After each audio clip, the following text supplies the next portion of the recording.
Hello everyone, welcome to objective Adda. Objective Adda के नए video में आपका स्वागत है। आज हम जो डिस्कस करने वाले हैं, जो फरवरी और अप्रैल के आसपास जो वैकेंसी आई थी एयरफोर्स ग्रुप सी की 2021 की, जिसमें 257 पोस्ट और एक में 515 पोस्ट थी, उनके बारे में डिस्कशन करेंगे। तो इसके एडमिट कार्ड आना चालू हो गए और साथ में इसके जो एग्ज़ाम भी चालू हो गए। तो अब काफ़ी स्टूडेंट को कन्फ्यूजन है, तो उनके ही सारे डाउट लिए हुए इस वीडियो के अंदर वो सब हम डिस्कशन करेंगे। जैसे कि तैयारी कहाँ से करें, सिलेबस क्या है, डॉक्यूमेंट्स क्या चाहिए, नेगेटिव मार्किंग है या नहीं है, और सबसे बड़ा जो क्वेश्चन है वो है कि रिजल्ट किस दिन आएगा, कि आपको सेम डे रिजल्ट बताया जाएगा या फिर आपका रिजल्ट बाद में आएगा, और उसके बाद में आपका फिजिकल जैसे कि स्किल टेस्ट वगैरह वो सब कब होंगे। तो ये क्वेश्चन हम सबसे लास्ट में देखेंगे कि आपका रिजल्ट किस दिन आएगा। तो वीडियो को आप लास्ट तक जरूर देखना, हर एक क्वेश्चन आपके लिए इंपॉर्टेंट है। जो इतने आपके सारे डाउट है वो सब क्लियर हो जाएंगे। जैसे ये जो अपना टेलीग्राम ग्रुप है, वहाँ पे आपको पता होगा ऑब्जेक्टिव अड्डा का एक तो टेलीग्राम ग्रुप अलग से बना हुआ है, और उसके अलावा एक सिर्फ एयरफोर्स के लिए अलग से बनाया हुआ है, जिसमें सब डिस्कशन कर सकते हैं। तो ये जितने भी क्वेश्चन पूछे थे वो सब के सब अपन ने इस वीडियो के अंदर लिए हैं, एक एक करके सारे आपके डाउट क्लियर हो जाएंगे। उससे पहले देखिए, हमारे ये एक ऑब्जेक्टिव अड्डा फैमिली के मेंबर है, इनका एग्जाम अभी एलडीसी को हुआ है, एक दो दिन पहले ही, जो ग्रुप सी का एलडीसी पोस्ट है उसके लिए। तो इनका ये कमेंट आया, आप देखो जूम करके देख सकते हैं। इनका ये कमेंट था कि थैंक यू सर, आज मेरा एग्जाम था एयरफोर्स ग्रुप सी के एलडीसी का, जिसमें 90% जो जीके के क्वेश्चन है वो ऑब्जेक्टिव अड्डा पे जो करवाए गए वही आए हैं। तो आप भी पूरे तरीके से ऑब्जेक्टिव अड्डा पे विश्वास करके और जीके की तैयारी आप ऑब्जेक्टिव अड्डा से चालू कर दीजिए। इसमें अगर आप सही से तैयारी करने चाहते हो तो आपको एक स्टैटिक जीके के नाम से प्लेलिस्ट मिलेगी। तो वो प्लेलिस्ट तो आप 100% कंप्लीट देख के जाना। उसके साथ में एक 3 महीने का जो करंट अफेयर है वो अलग से करवाया हुआ है, वो भी आपके लिए बहुत ज़्यादा इंपॉर्टेंट है। और अगर साइंस वगैरह के ऑब्जेक्टिव सीरीज चल रही है तो वो भी आप मिस मत करना, इसलिए ऑब्जेक्टिव अड्डा को सब्सक्राइब करके रख लो। अब जो क्वेश्चन है, तो चलो पहला क्वेश्चन यहाँ से देख लेते हैं कि नेगेटिव मार्किंग इसमें है या नहीं है। तो अगर हम नेगेटिव मार्किंग की बात करें तो नेगेटिव मार्किंग आपके पोस्ट टू पोस्ट डिपेंड कर रही है। जैसे 5 तारीख को किसी का एग्जाम हुआ था, तो उसने क्या कहा था कि उसके नेगेटिव मार्किंग नहीं थी, उसके क्लियर लिखा हुआ था कि आपके नेगेटिव मार्किंग नहीं। वैसे जब आपको वहाँ पर क्वेश्चन पेपर मिलेगा तो उस पर मिल जाएगा नेगेटिव मार्किंग है या नहीं है। लेकिन फिर भी अगर एक जो है अभी जो आपको संजय की दिखाई थी पोस्ट, उसके जो नेगेटिव मार्किंग थी, उसके नेगेटिव मार्किंग कितनी थी अगर बात करें तो 1/4 उसके नेगेटिव मार्किंग थी। तो यहाँ से सीधा पता चल रहा है कि नेगेटिव मार्किंग सब पे अलग अलग डिपेंड कर रही है पोस्ट पोस्ट वाइज। उसके बाद में ये है कि एक ज़्यादातर लोग क्वेश्चन कर रहे हो कि आप हमें क्यों जहाँ कहीं से क्वेश्चन मतलब प्रोवाइड करवाओ किसी से पूछ के। तो वहाँ पे बात ऐसी है कि जब वो एग्जाम दे के जो भी स्टूडेंट निकल रहा है, तो एयरफोर्स वाले जो है वो डायरेक्ट उनको क्लियर मना कर रहे हैं कि आप किसी के साथ में भी क्वेश्चन डिस्कस नहीं करोगे, किसी को भी क्वेश्चन नहीं बताना है। तो कोई स्टूडेंट वैसे ही डर गए तो वो क्वेश्चन बता नहीं रहे, इसलिए क्वेश्चन अवेलेबल नहीं हो पा रहे हैं। तो आप क्वेश्चन का कोई लोड मत लो, आप सिर्फ वो वहाँ से जीके अगर करना चाहो तो ऑब्जेक्टिव अड्डा वाली जो जीके करवाई हुई है वो कर लो, और जो जो नए वीडियो आ रहे हैं वो सारे के सारे साथ साथ करते जाओ, जीके आपकी क्लियर हो जाएगी। और रीजनिंग मैथ वैसे ईजी आ रही है तो आपकी रीजनिंग मैथ हो जाएगी आपसे। अब चलिए चलते हैं आगे। जो नेक्स्ट क्वेश्चन है अपना वो है कि तैयारी कहाँ से करें, ये भी क्लियर हो गया है। उसके बाद रिजल्ट किस दिन आएगा ये भी क्लियर हो गया है। रिजल्ट वाला तो चलो अपन सबसे लास्ट में देखें। नेगेटिव मार्किंग आपके क्लियर हो गया है कि negative marking post to post depend करेगी। अब चलिए चलते हैं आगे। अगला जो ये क्वेश्चन पूछा हुआ है कि ग्रुप सी के लिए किसी को ट्रेवलिंग अलाउंस मिलेगा या नहीं मिलेगा। तो इस क्वेश्चन का क्या आंसर होगा, नो। मतलब यानी कि आपको जो ट्रेवलिंग अलाउंस है वो कुछ भी नहीं मिलेगा। इसमें आपको एयरफोर्स कुछ भी नहीं देगा, आपको अपने हिसाब से ही जो ट्रांसपोर्ट का खर्चा आपको लगता है आने जाने के अंदर वो सब आपको खुद को ही देना है। इसमें एयरफोर्स नहीं देने वाला, ये आपको क्लियर रखना है।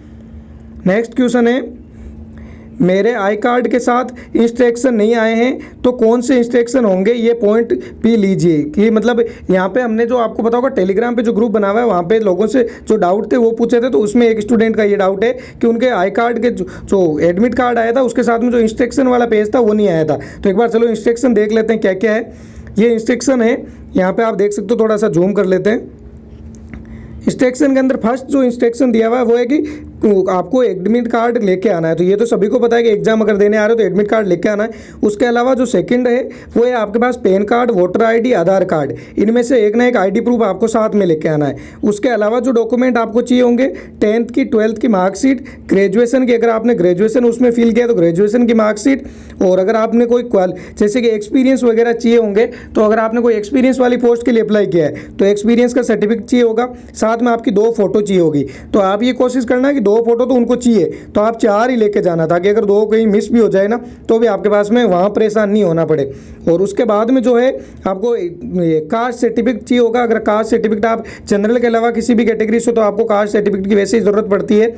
और उसके बाद में जो बर्थ सर्टिफिकेट है वो है, अगर आप बर्थ सर्टिफिकेट 10th की मार्कशीट में अगर आपकी डेट ऑफ बर्थ लिखी हुई है तो वो वहाँ पे चल जाएगी, उसका कोई टेंशन नहीं है। उसके बाद जो अगला है कि आपको ब्लैक पेन लेके आना है या फिर ब्लू पेन या फिर पेंसिल आपको साथ में लेके आनी है। अगला जो इंस्ट्रक्शन दिया हुआ है वहाँ पे है कि आपको मोबाइल फ़ोन और कैलकुलेटर वगैरह जो भी गैजेट होते हैं वो अलाउ नहीं होंगे। तो ये सभी हर एक एग्ज़ाम के लिए सेम ही होता है। और यहाँ पे एक चीज़ है कि आपको यहाँ पे जो पहले जो क्वेश्चन था कि जो ट्रांसपोर्टेशन का जो चार्ज होगा वो आपको खुद को ही देना है। यहाँ पे एयरफोर्स इसके लिए कोई रिस्पॉन्सिबल नहीं है। उसके अलावा एक जो मेन जो डाउट आ रहा था स्टूडेंट का काफ़ी कि जो RT-PCR जो नेगेटिव रिपोर्ट लेके जानी है या नहीं लेके जानी है, तो देखो किसी किसी के अंदर वो क्या हुआ नीचे लिखा हुआ आ रहा है, लेकिन उनके ब्लैक पेन से कट कर रखा है उन्होंने, तो इसका मतलब RT-PCR रिपोर्ट आपको नहीं लेके जानी है। और इसके अंदर यहाँ पे देखो ये जो इंस्ट्रक्शन आए इसके अंदर कहीं भी उन्होंने मेंशन नहीं किया कि RT-PCR रिपोर्ट चाहिए। इन्होंने सीधा कहा है कि आपको कोविड की गाइडलाइन है वो फॉलो करनी है, मास्क पहन के आना है, तो यही चीज़ है। और लास्ट में ये दिया हुआ है कि आपको डिसिप्लिन मेंटेन रखना है। तो ये सभी को पता ही है, डिसिप्लिन मेंटेन वैसे ही रखना ज़रूरी है आप एयरफोर्स का एग्ज़ाम देने जा रहे हो तो। अगला जो सवाल है वो है फिजिकल और मेडिकल के बारे में बता दीजिए। तो फिजिकल और मेडिकल की बात करें तो फिजिकल तो देखो मेडिकल तो वैसे ही नॉर्मल होता है इसके अंदर, और फिजिकल भी पोस्ट वाइज अलग अलग है। जैसे अगर आप LDC की पोस्ट के लिए एग्जाम दे रहे हो तो LDC के अंदर आपको फिजिकल के अंदर कुछ भी नहीं है, उसके अंदर जो होगा आगे टाइपिंग होगी, तो वहाँ पे टाइपिंग आ जाएगी, तो LDC के अंदर टाइपिंग है। और ऐसे ही हर पोस्ट के लिए अलग अलग है वहाँ पे स्किल टेस्ट वो दिए हुए हैं। जैसे अगर जो ये जिसने ये क्वेश्चन पूछा था उन्होंने देखो यहाँ पे मेंशन कर रखा है कि MTS के लिए बताना है, तो MTS की पोस्ट के लिए तो वैसे आपको पता होगा उनसे कुछ भी काम करवा सकते हैं वैसे तो।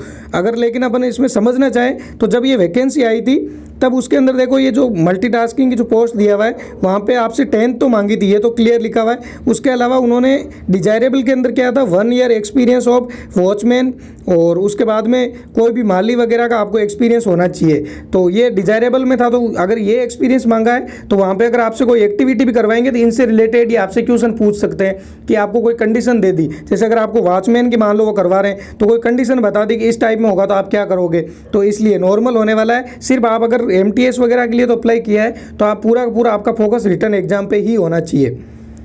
अगला जो क्वेश्चन है वो क्वेश्चन है पैटर्न क्या होगा MTS एग्जाम का। तो यहाँ पे जो पैटर्न की अगर अपन बात करें तो पैटर्न देखो आप MTS वगैरह सब के अंदर पैटर्न सिलेबस सबका सेम ही है। अब जो लेवल है क्वेश्चन का वो बढ़ रहा है, ऊपर नीचे हो रहा है। जैसे जो सिलेबस क्या है, सिलेबस के अंदर अगर अपन बात करें तो ये देखो खुद का ही अपन सीधा सोर्स वही लिया है, ऐसे कहीं हवा में बात नहीं की हुई है, डायरेक्ट वो जो ये नोटिफिकेशन आया था आप नोटिफिकेशन के अंदर देखोगे तो यहाँ पे क्लियर लिखा हुआ है, किसी भी वैकेंसी का उन्होंने मेंशन नहीं किया था। तो इसके अंदर उन्होंने क्या बोला था कि जो कैंडिडेट है उनका क्या होगा रिटर्न टेस्ट होगा। रिटर्न टेस्ट के अंदर क्या क्या पूछा जाएगा, या तो एक तो रीजनिंग पूछी जाएगी आपसे, एक न्यूमेरिकल एप्टीट्यूड पूछा जाएगा, इंग्लिश पूछी जाएगी और जीके पूछी जाएगी। तो ये 4 के 4 सब्जेक्ट पूछे जाएंगे। अब ये है कि पोस्ट वाइज कैसे कैसे होगा, जैसे कि अगर MTS वालों के क्या होगा, तो जो MTS को वालों को पहले आपको बताया था उसके अंदर क्या था कि जो पहले आपको बताया था कि जिनके 5 तारीख को MTS का एग्जाम हुआ था एक स्टूडेंट का, तो उसके क्या पूछा था, उसके अंदर उससे 40 क्वेश्चन तो उसके जीके के पूछ लिए थे, और जो 20 से 25 क्वेश्चन के आसपास रीजनिंग के थे, और 5-7 क्वेश्चन उसने मैथ के पूछे थे, और फिर जो बचा इंग्लिश के क्वेश्चन तो थोड़े से इंग्लिश के 20 के आसपास क्वेश्चन पूछे थे। इसका मतलब ये हो गया कि इनका नंबर कोई भी फिक्स नहीं है, आपको इंग्लिश के भी कितने ही क्वेश्चन पूछ सकते हैं, रीजनिंग के कितने भी आ सकते हैं, ये चारों सब्जेक्ट आएंगे, लेकिन किसके कम किसी के ज़्यादा भी हो सकते हैं। अब के ये भी है कि कोई बोल रहा है कि 100 क्वेश्चन आएंगे, कोई कह रहे हैं 150 क्वेश्चन आएंगे, तो ये भी चीज़ है कि ये आपके पोस्ट वाइज ही डिपेंड करेगा। और ये आप मानोगे नहीं, एक स्टूडेंट तो ये बोल रहा था कि उसके सिर्फ और सिर्फ 30 क्वेश्चन पूछे गए थे, उसके एग्जाम के अंदर सिर्फ 30 क्वेश्चन पूछे गए थे, और 30 क्वेश्चन के अंदर जिसके 28 नंबर आ रहे थे उसका सिलेक्शन नहीं हुआ, जिसके 29 और 30 नंबर आए थे उन्हीं को ही उन्होंने लिया, और एक पोस्ट थी और वहाँ पे 10 जनों को उन्होंने लिया था। तो इसका मतलब है कि 10 गुना वो पास कर रहे हैं। तो आप देखो कंपटीशन कितना ज़्यादा है, तो आप अपनी तैयारी पे पूरा तरह से ध्यान दो। अगला चलो क्वेश्चन ले लेते हैं। अगला क्वेश्चन है स्किल टेस्ट उसी दिन होगा क्या। सबसे मोस्ट इंपॉर्टेंट क्वेश्चन है, सबसे ज़्यादा बार पूछा गया है। देखो इनका ये क्वेश्चन था स्किल टेस्ट उसी दिन होगा क्या। चलो नेक्स्ट कमेंट देखते हैं। नेक्स्ट कमेंट है और भाई फिजिकल टेस्ट जो सेंटर उसी दिन रिजल्ट दे रहे हैं, और फिजिकल वगैरह और स्किल टेस्ट उसका उसी दिन या बाद में होगा। इनका भी यही क्वेश्चन है कि आपको स्किल टेस्ट या फिर रिजल्ट किस दिन आएगा। अगला जो क्यों आपसे कमेंट पूछा हुआ है, भैया सेंटर पर हमारा सिर्फ रिटन टेस्ट होगा या कुछ और भी? रिटन टेस्ट के रिजल्ट आने के बाद में हमें फिर उसी सेंटर में जाना होगा या दूसरे सेंटर पे? तो इनका ये डाउट है। चलिए देख लेते हैं आगे भी है क्या कोई आगे। और इनका ये डाउट है भाई एलडीसी के एग्जाम पे उसी दिन स्किल टेस्ट होगा, मतलब यहाँ पे भी यही पूछा हुआ है कि आपका रिजल्ट कब आएगा। और एक चलो ये इनका थोड़ा सा अलग है जो क्वेश्चन है वो है कि एग्ज़ाम टाइम उनका 8 बजे से है, लेकिन उनको सेंटर पे 6 बजे बुलाया है, तो वो रिपोर्टिंग टाइम के बीच में कब पहुंच सकते हैं? यानी कि उन्होंने पूछा है कि 8 बजे से इनका एग्ज़ाम चालू होगा, 6 बजे उन्होंने सेंटर पे बुलाया है, तो क्या इन दोनों टाइम के बीच में वो आ सकते हैं क्या? तो आप सीधा सा ध्यान रखिए, आपको इन दोनों टाइम के बीच में नहीं जाना है, आपको 6 बजे से पहले ही पहुँचना होगा। आप एक ऐसे एग्ज़ाम देने जा रहे हैं जिसके अंदर डिसिप्लिन बहुत ज़्यादा इंपॉर्टेंट है। आपको पता होगा जितनी भी डिफेंस की जॉब होती है, आर्मी ले लो आप, नेवी ले लो, एयरफोर्स ले लो, तो वहाँ पे डिसिप्लिन सबसे ज़्यादा इंपॉर्टेंट है। इसलिए आपको 6 बजे से पहले ही पहुँचना है, चाहे आप पहले दिन जाके वहाँ पे रुको, लेकिन 6 बजे से पहले पहुँचना है। और एक चीज़ है, जितने भी स्टूडेंट अभी तक एग्जाम दे के आए सबका कहने का है कि 6 बजे आपको अंदर ले लेंगे, उसके बाद आपको 2 घंटे आराम से वो डॉक्यूमेंट वेरिफिकेशन वगैरह में सब के अंदर 2 घंटे निकल जाएंगे, आपको पता ही नहीं चलेगा। इसलिए आप 6 बजे से पहले ही पहुँच जाना, इसका वेट मत करना कि कब बाद में पहुँच जाए। तो अब चलिए, ये जो सबसे ज़्यादा क्वेश्चन पूछा गया था कि एक तो जो सबसे पहला क्वेश्चन था, देखते हैं क्या क्वेश्चन था एक बार। जैसे इनका जो क्वेश्चन था कि स्किल टेस्ट उसी दिन होगा क्या, तो इसका आपके देखो सिर्फ और सिर्फ कोई 1-2 पोस्ट है। जैसे आप किसी सेंटर पे देने गए और मान लो कि वहाँ पे एक पोस्ट है और सिर्फ 100 स्टूडेंट ही आए, 100 स्टूडेंट एग्जाम देने आए हैं, तो एक ही शिफ्ट के अंदर मान लो 100 का एग्जाम हो गया, तो आपका चांस बनता है कि आपको रिजल्ट 4 से 5 घंटे के बाद में वो रिजल्ट सुना देंगे। लेकिन स्किल टेस्ट आपका सेम डे नहीं होगा, तो इसका आंसर सीधा सा होगा कि स्किल टेस्ट तो आपका नो ही रहेगा, कि सेम डे आपका स्किल टेस्ट किसी भी कंडीशन में नहीं होगा।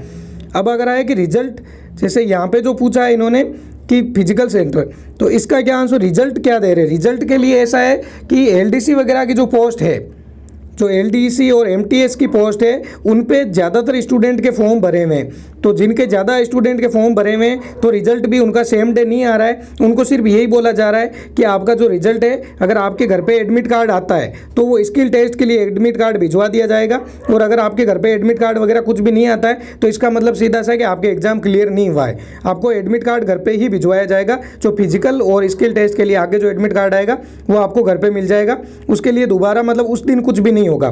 तो इसका आपको आंसर मिल गया होगा कि आपका जो है रिजल्ट सेम डे नहीं देंगे, वो रिजल्ट सेम डे उसी कंडीशन में देंगे जब पोस्ट बहुत कम भरी गई हो। तो इससे सीधा से एक कंक्लूजन ये भी निकाल सकते हो कि मेन डिपेंड करता है कि जहाँ पे आप एग्जाम दे रहे हो वहाँ पे कितने स्टूडेंट आए हैं, तो उसी कंडीशन में आपका सेम डे रिजल्ट आ सकता है। लेकिन स्किल डे उस दिन टेस्ट उस दिन नहीं होगा, स्किल टेस्ट के लिए आपको अलग से फिर से बुलाया जाएगा। और एक चीज़ क्या, वो एक क्वेश्चन था ना कि कहाँ पे जाना होगा, यहाँ यही क्वेश्चन है, तो आपको ये कंफर्म है कि आपको जहाँ पे एग्जाम होगा आपका स्किल टेस्ट ही दोबारा वहीं पे ही होगा। आप क्योंकि आपने जब अप्लाई किया था तो आपकी जो ज्वाइनिंग मिलेगी, आपको ज्वाइनिंग भी वहीं पे ही मिलेगी। ये है कि उसके अंदर जो नोटिफिकेशन आया था उसमें एक क्लियर मेंशन था कि आपको ऑल इंडिया में कहीं भी दे सकते हैं, लेकिन 99% चांस है कि आपकी ज्वाइनिंग भी वहीं रहेगी जहाँ पर आपको लगे।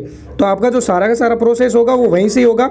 तो आप अगर एग्ज़ाम देने जा रहे हो और अगर आपको लगता है कि फिर आप स्किल टेस्ट के लिए दोबारा नहीं जा सकते वहाँ पे, तो आप पहले से सोच लेना, क्योंकि स्किल टेस्ट और सब कुछ आपको एक ही सेंटर से होगा। तो आपके जितने मोस्टली सारे के सारे जो डाउट थे वो अपन ने ले लिए।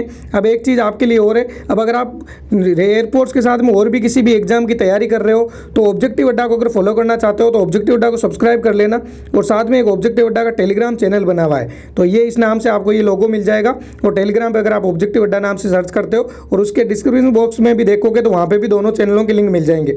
और अगर आप सिर्फ पर्टिकुलर एयरपोर्ट्स ग्रुप सी की तैयारी करना चाहते हो और आप भी चाहते हो कि बाकी सारों के साथ में डिस्कशन करेंगे, तो आप इस ग्रुप को ज्वाइन कर लेना। यहाँ पे सब के सब लोग जितने भी है वो ग्रुप के साथ में डिस्कशन भी करते हैं, उनके जो भी डाउट होते हैं तो आपके सारे डाउट वहाँ भी क्लियर हो जाएंगे। और अगर आपका और भी कोई डाउट बच गया तो आप कमेंट बॉक्स में लिख के बता देना, तो हम वहाँ पे आंसर दे देंगे, अलग से एक और वीडियो बना देंगे। बाकी हमने कोशिश की है कि आपके जितने भी डाउट थे वो सब के सब इस वीडियो में लेने की।